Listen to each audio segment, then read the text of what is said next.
Let's get right to breaking news. Protesters shut down part of a major St. Louis County interstate. Dozens of people marching on Interstate 170 and through the streets of Berkeley after the deadly police-involved shooting of an 18-year-old man. Those demonstrators were met with a large police presence as they converged near the scene of Tuesday night shooting.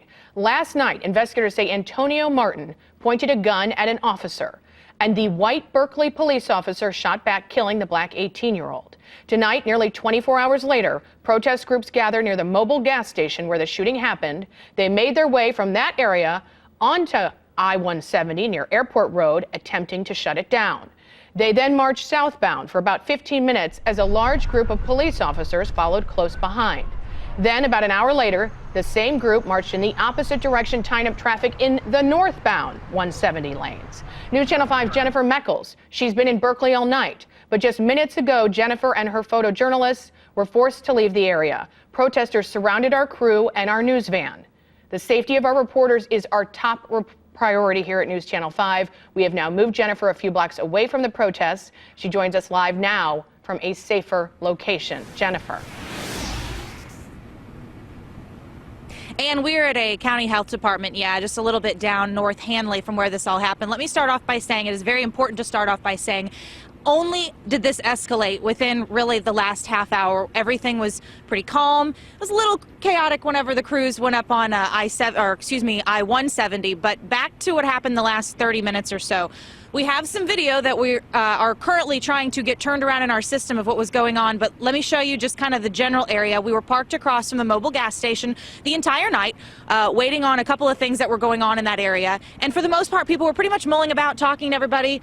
As we normally see with protests, they've got cameras out, phones out, talking, a little bit of chanting, a little bit of signs. Very, very normal for what we've seen in the last couple months in St. Louis. In the last 30 minutes or so, though, something escalated. We're not really sure what prompted it, but our crews saw with their own eyes somebody trying to get into a storefront in the parking lot across from the gas station. Other people who were part of the protesting group that was being very peaceful across the way noticed what was happening, did not like what they saw, and decided to run after the people trying to get into that storefront. And then once they chased them down to the parking lot, we start to see crowds gather in the distance. We're not really sure how far or how many, but we did hear some gunshots. And at that point is when it really escalated, and we decided, you know what, it's time to get out. So here's what happened earlier in the night. This is, again, just the last 30 minutes, but the majority of the night looked like this. A vigil that was planned for the young man who died last night, Antonio Martin, 18 years old. A pastor, along with his family, and several other people who, again, remained very peaceful, gathered right at that gas station. They said some prayers. They spoke. Some money was gathered for the family, trying to help them with funeral expenses. And the big message of that prayer vigil was this family has gone through a loss right before a holiday, and the pastor called for people to be peaceful and to leave the family alone so that they could actually process what had happened and give them some time to think about the events of the last 24 hours before bombarding them with questions and trying to do things in their son's name. And so again, for the most part, that stayed fine. Then we saw, shortly after that vigil was over, people moving them up into I-70, and they shut down I-170 for a while. Excuse me, I-170, not 70, 170. Shut that down for a while, came back to the gas station, again, gathered there peacefully for the majority of the night until it escalated about 30 minutes ago. So we have moved down the road. We're not sure what's going on, but when we left, large crowds gathered near the gas station, seeing several police cars driving by, even through the county health department parking lot where we are now.